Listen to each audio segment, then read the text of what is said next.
Je suis executive partner chez MENA Capital Partners. C'est l'intermédiaire en bourse aujourd'hui qui accompagne la société Meubles Intérieurs dans son introduction sur le marché principal. Aujourd'hui, nous organisons la communication financière, sachant que le démarrage des souscriptions a eu lieu aujourd'hui. Donc la période, elle s'étale du 20 février jusqu'au 6 mars. L'opération porte sur l'ouverture de 36% du capital de la société. C'est une vente d'actions sous forme, c'est une sortie du fonds d'investissement Africa Invest qui va vendre à peu près l'équivalent de 32% de notre capital. اليوم جمعنا les analystes financiers pour leur présenter les perspectives de la société. Bien sûr, la société a obtenu son visa le 30 janvier. Donc il y a un document légal qui est en train de circuler, qui est le prospectus.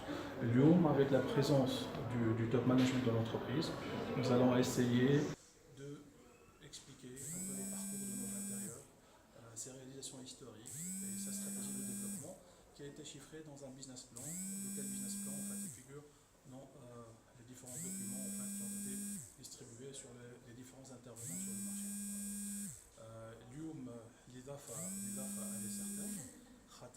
Le choix, c'est un choix prémédité de la part des actionnaires de Meubles Intérieurs pour s'introduire sur le marché principal. Ce qu'il faut savoir, c'est que c'est une société qui a vu l'entrée dans son capital d'un fonds de renommée régionale qui s'appelle Africa Invest. Donc c'est une entreprise qui est transparente, qui a aussi l'expérience en termes de reporting.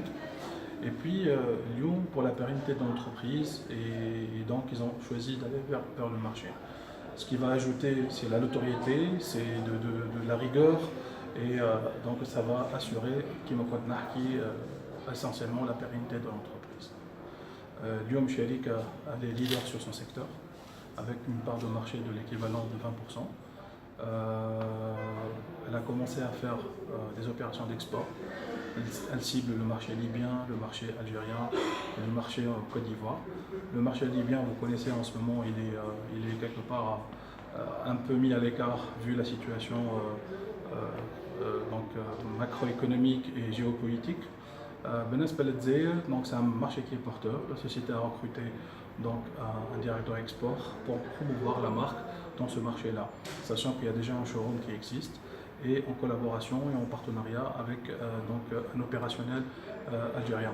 Benesbel Côte d'Ivoire, c'est un marché qui va constituer une aubaine pour l'entreprise dans son futur.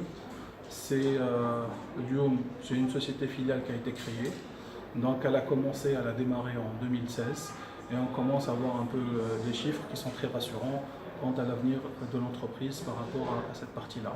Mais j'aimerais bien préciser que le business model de l'entreprise, c'est plus consolider sa position en Tunisie, parce que le marché il est assez profond. Et la société compte investir, et c'est déjà fait, c'est ça ce qui est intéressant chez Meubles Intérieurs, c'est que dans son plan d'investissement qui était présenté dans les supports partagés avec les différents intervenants, c'est un rachat d'une usine qui va donner la possibilité à l'entreprise d'augmenter sa capacité afin de répondre aux besoins du marché.